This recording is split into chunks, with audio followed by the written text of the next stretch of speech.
Oke, shalom, selamat pagi. Kita bersyukur, berterima kasih pada Tuhan. Pagi hari ini kita boleh sama-sama bangun lagi dengan tubuh yang diberkati, dengan kekuatan, kesehatan yang baru. Kita boleh kembali beraktivitas sepanjang hari yang baru ini, dan tentunya di dalam penyertaan Tuhan, di dalam pemeliharaan Tuhan yang sempurna. Kita bersyukur kita boleh mengawali lagi hari yang baru ini di dalam pimpinan tuntunan Tuhan. Kita menghampiri tahta kasih karunia.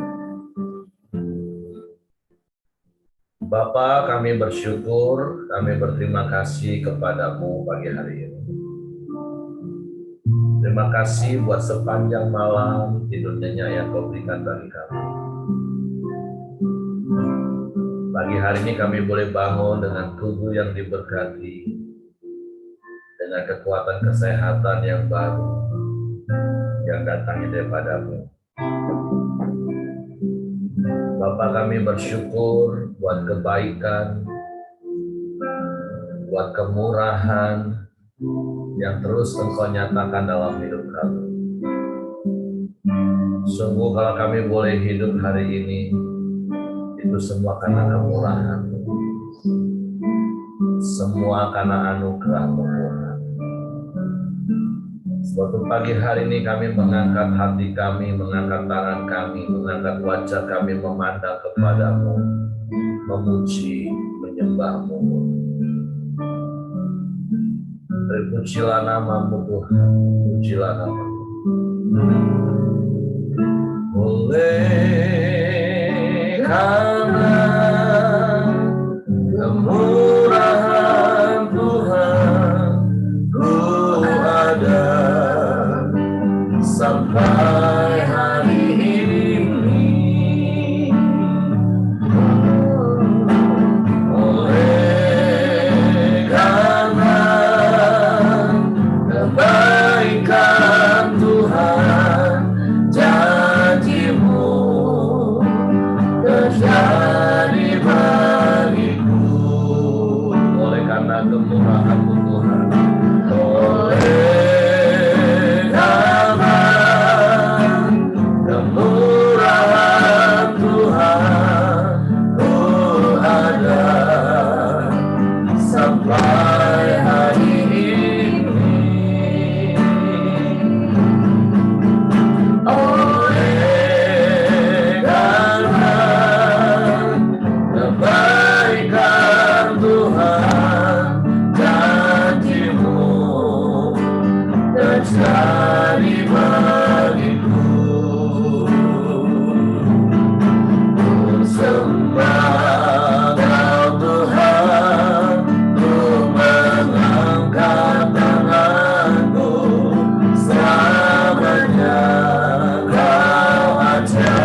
Kau Tuhan, ku sembah Kau Tuhan, ku mengangkat tanganku, selamanya Kau ajaib bagiku. Amin. Ku sembah Kau Tuhan, ku mengangkat wajahku, selamanya Kau hebat bagiku. Ku sembah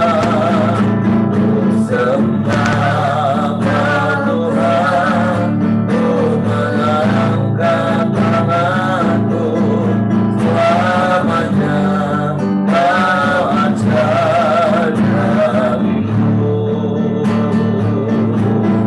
Ku sembah Kau Tuhan, ku mengangkat wajahku, selamanya Kau hebat bagiku. Selamanya Kau hebat, selamanya Kau hebat bagiku. Selamanya Kau hebat, selamanya Kau hebat bagiku.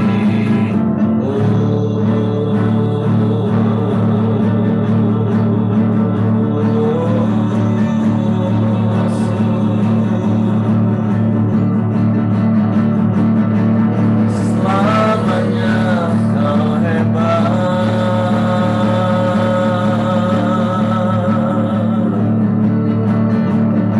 selamanya Kau ajaib.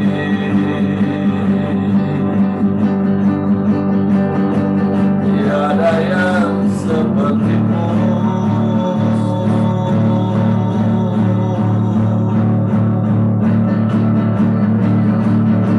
Engkaulah satu-satunya Allah yang berkemurahan dalam hidup kami. Kami bersyukur.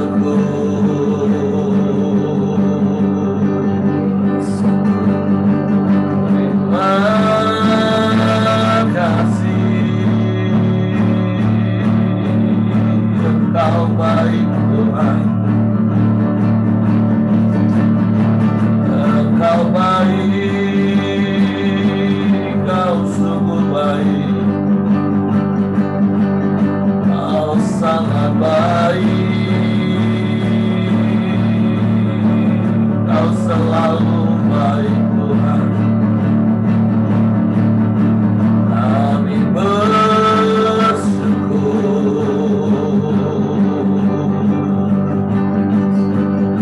kami bersyukur.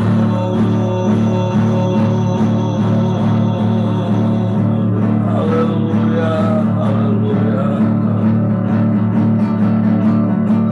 Kami sembah,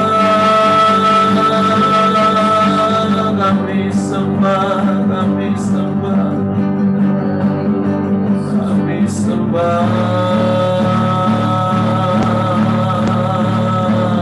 Kau Tuhan. Sebab kalau kami hidup hari ini itu karena anugerah-Mu, karena kasih karunia-Mu, karena kemurahan-Mu yang terus Engkau nyatakan dalam hidup kami Tuhan.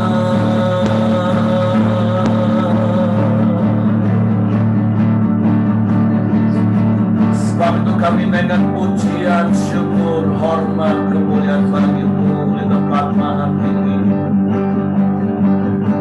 Sebab perbuatan-Mu ajaib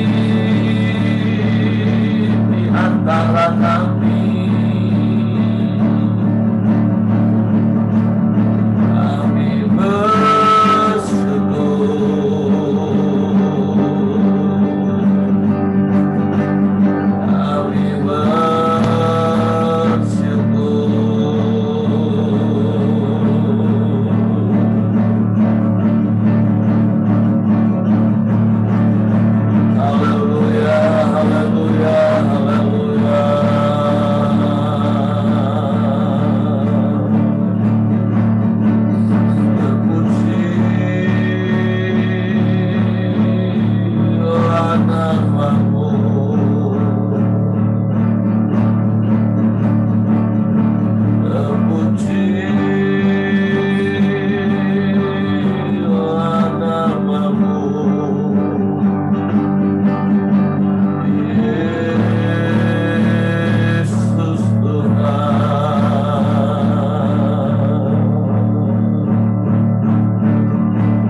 sebab dahsyat Engkau bagi kami.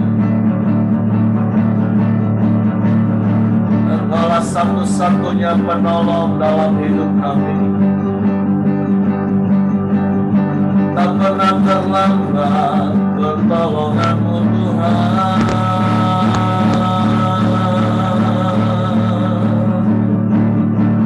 Sebab itu hati kami tinggal tenang teguh dalam segala keadaan. Sebab kami percaya Engkau Immanuel yang menyertai kami. Kau tak pernah tinggalkan, Kau tak pernah biarkan, Kau selalu ada bagi kami. Kami bersyukur, kami bersyukur. Terima kasih Tuhan.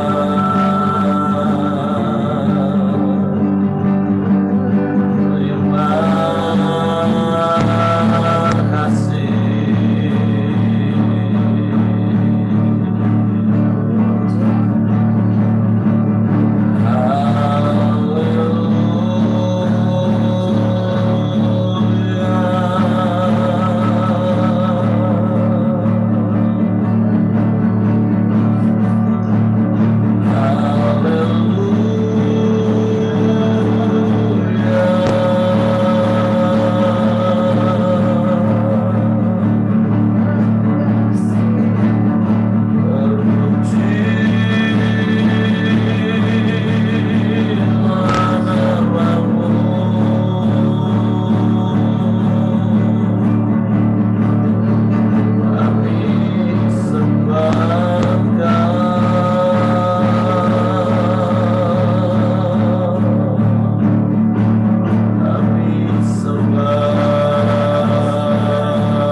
Tenang teguh dalam hadirat-Mu. Sebab Engkaulah penolong yang ajaib bagi kami Tuhan. Terima kasih Tuhan. Hatiku tenang berada dekat-Mu.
Hatiku dengar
kami terus memandang kepadamu,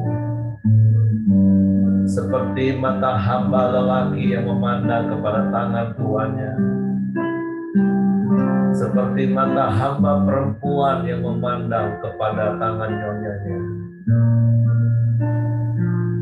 Kami memandang kepadamu dengan penuh harap, karena kami percaya hanya daripadamu lah datangnya pertolongan kami. Engkau yang memelihara hidup kami, Engkau yang menjaga hidup kami, Engkau yang tidak pernah meninggalkan dan membiarkan kami.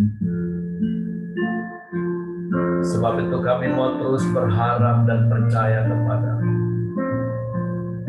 Sekalipun terkadang keadaan di sekeliling kami, keadaan yang kami alami tidak seperti apa yang kami mau dan ingini.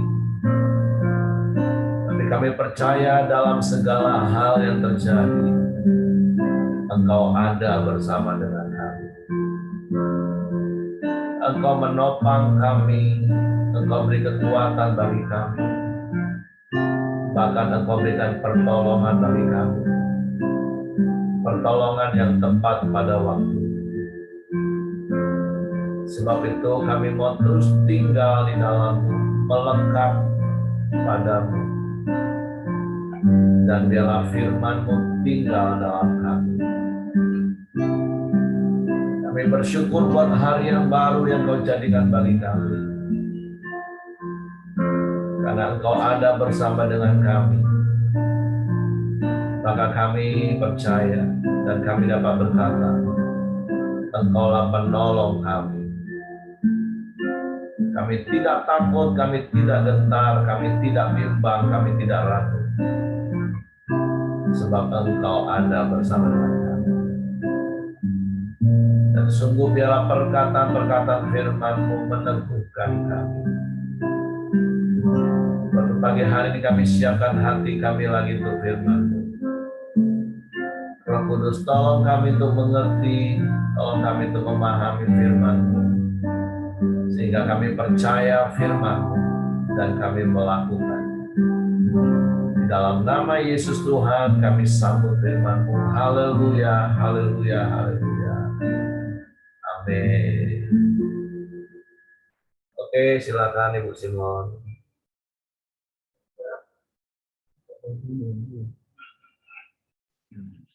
Ya.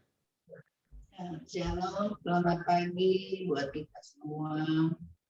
Puji Tuhan, thank you buat Heri, udah kasih pelayanan. Pagi ini kita mau renungan dari Kisah Para Rasul 25 ayat 1 sampai 12. Demikian bunyinya, Paulus di hadapan Festus naik banding kepada Kaisar. 3 hari sesudah tiba di provinsi itu, berangkatlah Festus dari Kaisarea ke Yerusalem. Di situ imam-imam kepala dan orang-orang Yahudi yang terkemuka datang menghadap dia dan menyampaikan dakwaan terhadap Paulus. Kepadanya mereka meminta suatu anugerah yang merugikan Paulus, yaitu untuk menyuruh Paulus datang ke Yerusalem, sebab mereka sedang membuat rencana untuk membunuh dia di tengah jalan. Tetapi Festus menjawab bahwa Paulus tetap ditahan di Kaisarea dan bahwa ia sendiri bermaksud untuk segera kembali ke sana. Katanya, karena itu baiklah orang-orang yang berwenang di antara kamu turut ke sana bersama-sama dengan aku dan mengajukan dakwaan terhadap dia. Jika ada kesalahannya, Festus tinggal lebih daripada 8 atau 10 hari di Yerusalem. Sesudah itu ia pulang ke Kaisarea. Pada keesokan harinya ia mengadakan sidang pengadilan dan menyuruh menghadapkan Paulus. Sesudah Paulus tiba di situ, semua orang Yahudi yang datang dari Yerusalem berdiri mengelilinginya dan mereka mengemukakan banyak tuduhan berat terhadap dia yang tidak dapat mereka buktikan. Sebaliknya Paulus membela diri, katanya, aku sedikit pun tidak bersalah, baik terhadap hukum Taurat orang Yahudi maupun terhadap bait Allah atau terhadap Kaisar.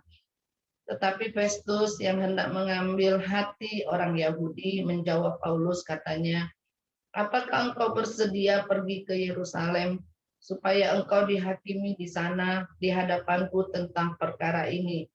Tetapi kata Paulus, aku sekarang berdiri di sini di hadapan pengadilan Kaisar dan disinilah aku harus dihakimi. Seperti engkau sendiri tahu benar-benar sedikit pun aku tidak berbuat salah terhadap orang Yahudi. Jadi jika aku benar-benar bersalah dan berbuat sesuatu kejahatan yang setimpal dengan hukuman mati, aku rela mati. Tetapi jika apa yang mereka tuduhan itu terhadap aku ternyata tidak benar, tidak ada seorang pun yang berhak menyerahkan aku sebagai suatu anugerah kepada mereka. Aku naik banding kepada Kaisar. Setelah berunding dengan anggota-anggota pengadilan, Festus menjawab, engkau telah naik banding kepada Kaisar, jadi engkau harus pergi menghadap Kaisar. Bapak Ibu, firman Tuhan pagi ini yang saya dapat bahwa Festus dan Felix ini sama-sama menjadi pemimpin wali dalam negeri, mereka yang menentukan baik dan jahat. Tapi kita di sini lihat bahwa perjalanan Paulus dalam pelayanan tidak ada satupun Paulus yang membuat kejahatan. Jadi di sini ada perbedaan orang benar dan yang tidak benar, ya. Nah, di mana kata firman Tuhan bilang, di mana ada kebenaran, di situ akan tumbuh damai sejahtera. Jadi yang saya dapat pagi hari ini bahwa Paulus itu orang yang benar, yang berada di dalam pelayanan Tuhan. Tetapi ketika kita mau melakukan kebenaran itu, seringkali orang-orang lain banyak yang tidak senang, ya. Perjalanan kehidupan kita juga begitu, sama seperti Paulus, kadang kita dituduh, kadang kita juga diadili, ya. Nah, tetapi kita mau belajar seperti Paulus, mempunyai hati yang kuat, yang rela dituduh, dicerca, diapain, ya. Pagi hari ini kita mau tetap ada di dalam kebenaran firman Tuhan. Sampai kalau kita lihat Paulus ini sampai dinaikkan ke pengadilan, bahkan wali negerinya pun bingung mau tuduh Paulus ini di mana letak kesalahannya, sehingga pada akhirnya dia naikkan kesalahan dia yang dia tuduh itu, dia naikkan ke lebih ke atasannya yang lebih lagi, yaitu Kaisarea, ya. Nah, jadi begitulah kehidupan kita, ya. Yang saya alami, kalau kita ini di dalam kehidupan kita, kadang kita mau untuk melakukan kebaikan itu, tapi dinilai itu seringkali salah, ya. Jadi sehingga kita seringkali dibenci, ya. Nah, saya mengalami itu kadang-kala kebenaran itu yang akan kita lakukan, tapi kebencian yang datang dalam hidup kita, ya.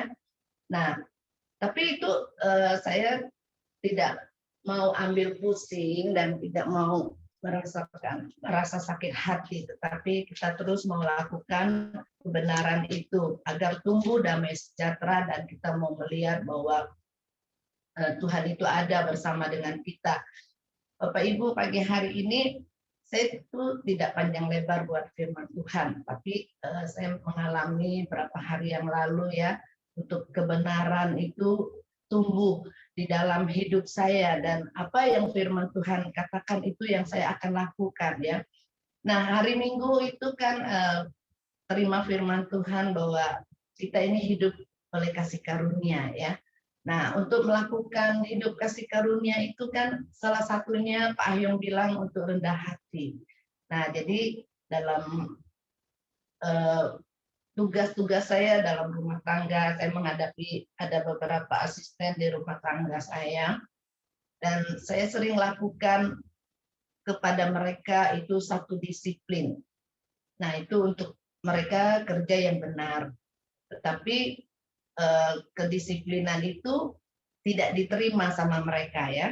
Jadi dalam beberapa minggu yang lalu, saya berangkat 2 minggu yang lalu itu, mereka melakukan kesalahan banyak hal sehingga produksi gagal. Jadi terakhir kali saya ambil kedisiplinan, mereka suruh buat pernyataan untuk tanda tangan. Nah, jadi salah satu asisten itu dia berontak, dia bilang dia mau pulang ke yayasan. Saya bilang silakan aja mau pulang. Akhirnya saya lapor ke yayasan mau pulang. Jadi tapi yayasan bilang tunggu berapa hari lagi karena gantinya baru datang mau diisolasi dulu. Jadi saya bilang hari Senin, oke hari Senin. Tetapi dalam menjelang sampai hari Senin itu hati saya tidak damai sejahtera. Hati saya rasanya ada suara hati kecil untuk panggil dia gitu kan, layani. Lalu jadi hari terakhir hari Senin yang lalu saya panggil dia ke kamar meskipun dia belum mandi, dia bilang saya belum mandi tapi nggak apa-apa lah karena saya sudah nggak tahan lagi dalam hati saya bahwa ada perasaan suara hati kecil itu untuk panggil dia. Lalu saya panggil dia, lalu saya ngomong, kalau Mami ini firman Tuhan minggu yang lalu sudah diingatkan bahwa harus belajar rendah hati. Meskipun saya rasa ada di dalam kebenaran, tapi saya harus rendah hati untuk panggil dia. Lalu saya panggil dia, lalu saya presentasikan sama dia, kamu tidak menyesal lagi untuk keluar dari saya ikut saya. Dia bilang kamu nanti kalau majikan yang baru kamu harus kehilangan 4 bulan lagi bekerja tidak dapat hasil, bulan kelima baru dapat hasil, itu pun sudah mau 10 juta yang kau harus hilangkan. Terus kamu yang Mami buat disiplin kalian cuma hanya 25.000 yang harus kau tanggung. Lalu dia menangis. Dia bilang, Mami, saya itu mempunyai satu trauma. Trauma apa? Saya bilang, kamu nggak pernah cerita sama Mami. Dia bilang, saya itu terakhir di Malaysia tahun keempat, saya itu mau dibunuh. Saya dikunci di satu ruangan, terus saya disuruh tanda tangan. Terus dalam pernyataan itu bahwa kamu tidak terima gaji dalam 1 tahun itu. Jadi dia paksa saya tanda tangan, kalau tidak dia bilang berdarah, dia taruh pisau. Saya takut sampai gemetar. Mami pun waktu suruh saya tanda tangan surat pernyataan itu, saya langsung gemetar. Dia bilang dia ingat masa lalunya lagi. Nah, jadi saya mendoakan dia, ayolah kita berdoa supaya trauma masa lalumu itu hilang. Lalu saya di situ saya layani dia, saya doakan dia. Kami menangis sama-sama. Kan itu kebenaran itu tumbuh dalam hati saya tuh membuat saya itu lega, rasa gimana ya, Tuhan itu benar-benar memimpin kita kalau kita berada di dalam kebenaran ya.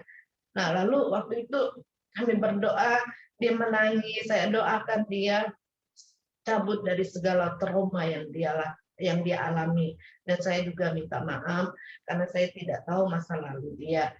Tapi memang itulah, kalau kebenaran itu yang akan kita lakukan, seringkali orang itu rasa benci dengan kita, tetapi setelah kebenaran itu ada di dalam hidup kita, itu membebaskan hati kita ya, sehingga kita tidak rasa bersalah, dan kita boleh merasa satu sukacita yang dari Tuhan ya.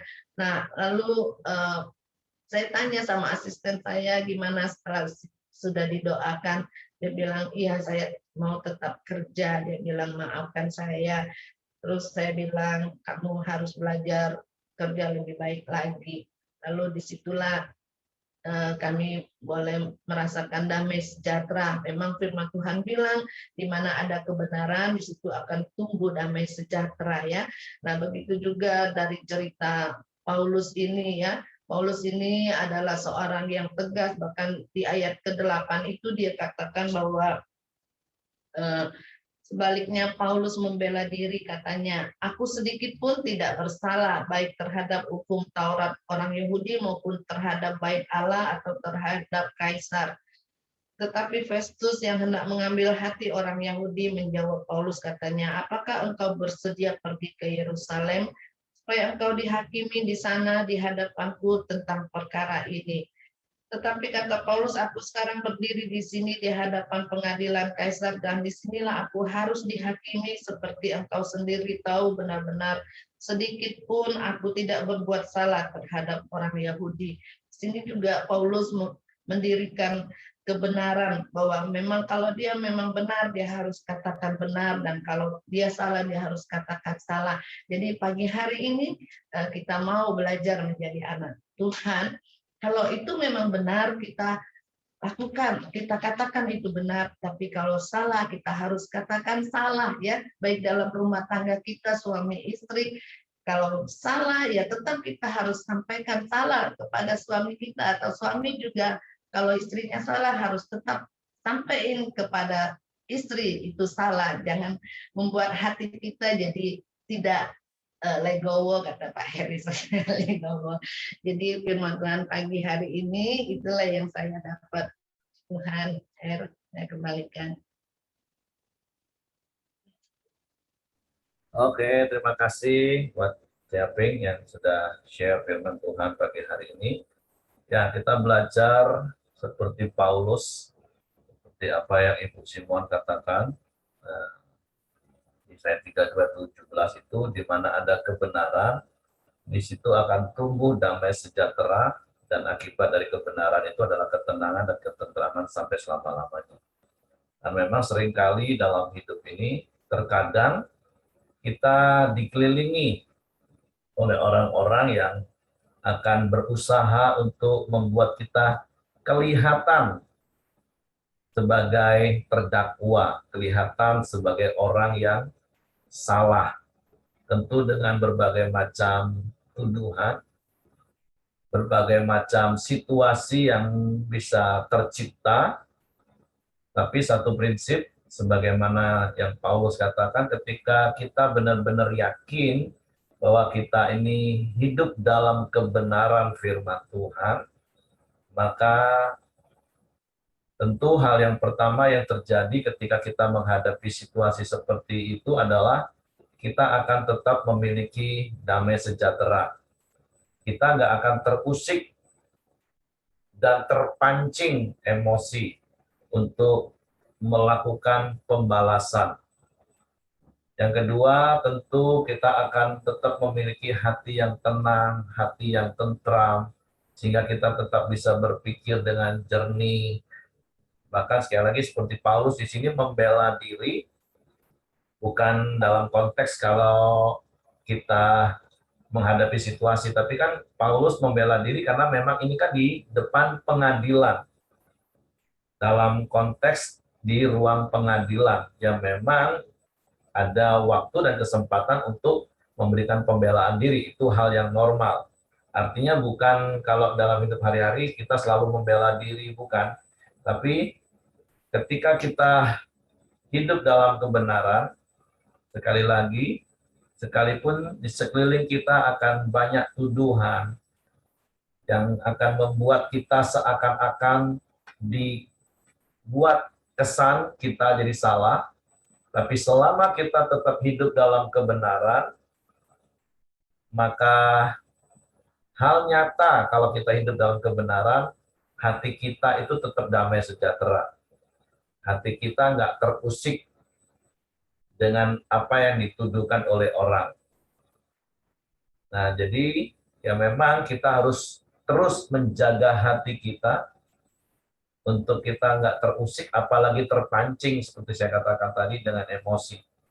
Nah, tentu seperti apa yang Bu Simon tadi katakan, ya kita belajar peka, dengar suara Tuhan, dan kemudian kita tetap tunduk dan taat kepada perintah Tuhan. Karena sekali lagi dalam hidup ini, terkadang kita diperhadapkan dengan situasi seakan-akan kita menjadi salah. Padahal tentu apa yang kita lakukan itu untuk mendatangkan kebaikan, apa yang kita lakukan itu tujuannya baik, tapi bisa dipersalahkan. Sehingga terkadang kita dijadikan di posisi yang salah. Seperti apa yang Ibu Simon tadi cerita, sharing. Nah, tapi sekali lagi ketika kita menghadapi situasi seperti itu, ya kita jangan terpancing, jangan terusik. Selama kita yakin apa yang kita lakukan itu ada di dalam track-nya Tuhan, di dalam kebenaran, jangan sampai hilang damai sejahtera. Karena kalau kita kehilangan damai sejahtera, hati kita jadi gelisah, jadi galau, apalagi jadi marah. Nah, dalam kondisi seperti itu kita akan lebih tidak bisa mendengar suara Tuhan. Nah, tapi ketika hati kita tetap tinggal tenang, hati kita tetap tentram, walaupun orang memandang kita salah, tapi ketika hati kita tenang, hati kita tentram, yang pasti kita bisa peka mendengar suara Tuhan, dan kemudian kita bisa taat lakukan, dan percaya firman Tuhan katakan, bahwa dalam segala sesuatu Allah turut bekerja untuk mendatangkan kebaikan bagi kita. Jadi sama seperti apa yang Ibu Simon tadi saksikan, ketika harus menegakkan disiplin, dan ketika sepintas anak buah, asisten rumah tangga menganggap itu sesuatu yang salah, membuat dia teringat pada trauma masa lalu. Tapi ketika kita yakin kita tinggal dalam kebenaran, yaitu tadi, kita tetap damai, kita tetap tenang, dan kita bisa dengar suara Tuhan, dan kita bisa selesaikan dengan baik. Jadi sama seperti apa yang Paulus alami, kita baca berkali-kali, menghadapi banyak tuduhan-tuduhan palsu, menghadapi tekanan-tekanan, Paulus tetap menjadi pribadi yang tenang. Oke, itu saja yang ingin saya tambahkan. Mungkin di antara Bapak Ibu juga mau menambahkan sesuatu apa yang Bapak Ibu dapat dari kisah ini.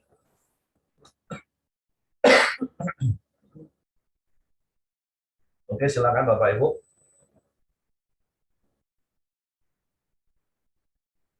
Kalau tidak ada, saya serahkan kepada Bapak Hengki.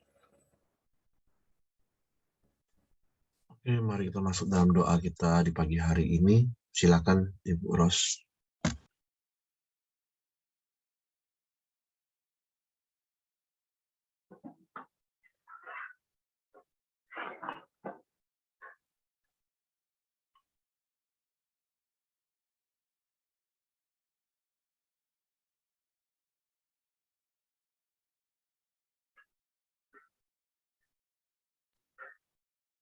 Silakan Ibu Ros.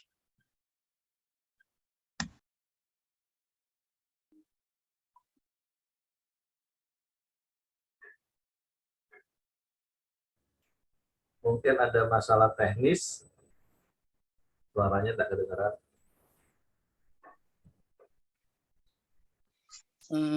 Oh, sudah oke. Oke. Terima kasih Tuhan, kami bersyukur Bapak pagi hari ini Tuhan. Kami bersyukur kami bisa bangun, masih bisa bernafas, masih bisa melakukan aktivitas kami Tuhan. Terima kasih untuk penyertaan-Mu ya Tuhan. Bapak kami bersyukur buat sharing firman hari ini Tuhan. Biarlah Tuhan kami boleh belajar seperti Paulus Tuhan. Kami boleh menjadi pribadi yang kuat, tenang, tegas, dalam keadaan apapun Tuhan. Kami tetap mengutamakan firman-Mu, mengutamakan kebenaran-Mu di atas segalanya. Terima kasih Yesus, biarlah Tuhan, kami bisa Tuhan di dalam kehidupan ini menjadi terang, bisa membawa orang untuk percaya kepada Engkau Tuhan. Terima kasih ya Bapa, kami memasuk dalam pokok doa kami Tuhan, kami mau berdoa buat Joni yang sakit kanker limfoma Tuhan stadium 4. Dan yang akan kemo ke Jakarta Tuhan, kami serahkan ke dalam tangan-Mu Bapa, biarlah melalui sakitnya ini Tuhan, ada perjumpaannya dengan Engkau Tuhan. Dia mengalami pertobatan Tuhan, melalui sakitnya ini dia boleh percaya kepada Engkau Tuhan. Biarlah hatinya Tuhan menemukan kasih-Mu, kebenaran-Mu. Juga Tuhan kami berdoa untuk acara WPA di Kota Jambi tanggal 17 sampai 19 Mei. Kami berdoa untuk supaya bisa berjalan dengan lancar, juga panitianya diberikan kesehatan, hikmat, serta kekuatan dari Tuhan untuk melakukan segala yang pekerjaan yang perlu dilaksanakan. Kami juga berdoa untuk cuacanya, biarlah Tuhan memberikan cuaca yang cerah, tidak ada pemadaman PLN, dan tidak ada gangguan apapun. Semua kendalanya kami patahkan Tuhan dalam nama Yesus. Biarlah acara ini boleh berjalan dengan baik. Kami juga berdoa untuk buat Mama Cicia, biarlah semakin hari boleh semakin pulih, semakin kuat dalam Engkau. Dan lingkungan keluarga Tuhan tetap mendukung, menjaganya dengan sukacita. Kami juga berdoa buat Mama mertua Ko Johan agar bisa mempunyai semangat untuk meneruskan hidupnya. Tuhan memberikan kekuatan dan kesehatan.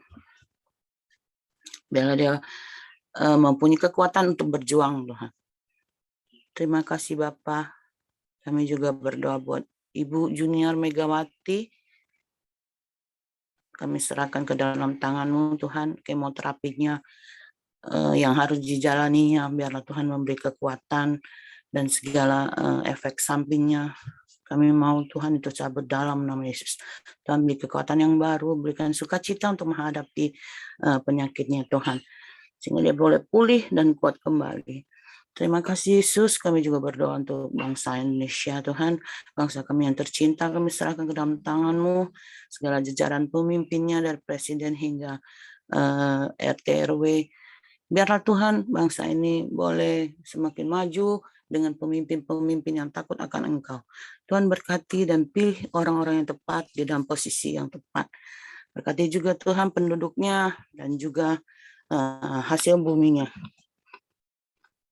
Kami serahkan bangsa Indonesia ke dalam tangan-Mu, juga biarlah Tuhan bangsa Indonesia boleh mengalami Tuhan pertobatan. Lebih banyak lagi orang percaya kepada Engkau Tuhan. Terima kasih Yesus, terima kasih. Ini pokok doa kami Tuhan, kami naikkan Tuhan. Mari kita berdoa, doa Bapa kami. Bapa kami yang di surga, dikuduskanlah nama-Mu, datanglah kerajaan-Mu, jadilah kehendak-Mu di bumi seperti di surga. Berikan kami pada hari ini makanan kami yang secukupnya, dan ampunilah kami akan kesalahan kami, seperti kami juga mengampuni orang yang bersalah kepada kami. Dan janganlah membawa kami ke dalam pencobaan, tetapi lepaskanlah kami daripada yang jahat. Karena Engkau yang punya kerajaan, kuasa, dan kemuliaan sampai selama-lamanya. Amin.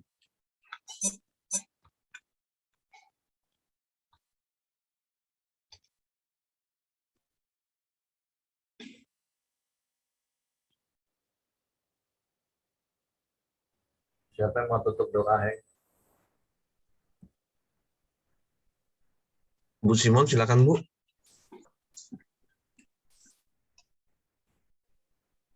Bapak, terima kasih pagi hari ini kami boleh bersyukur, kami dalam keadaan baik untuk berbicara dalam hidup kami ya Tuhan. Terima kasih buat firman-Mu yang sudah kami terima. Biarlah Tuhan Engkau mau taruh setiap hidup kami dengan pimpinan kuasa Roh Kudus-Mu untuk melakukan kebenaran-kebenaran dari firman Tuhan. Engkau tolong kami, mampukan kami, biarlah kami hidup berjalan di dalam kuasa kebenaran pimpinan-Mu. Terima kasih karunia-Mu senantiasa ya Bapa. Pagi ini Tuhan kami mau serahkan setiap kami yang ada di Koradio ini, Kau berkati, lindungi kemanapun kami berada. Biarlah ada dalam penyertaan-Mu, tutup bungkus dengan kuasa darah-Mu dalam nama Tuhan Yesus.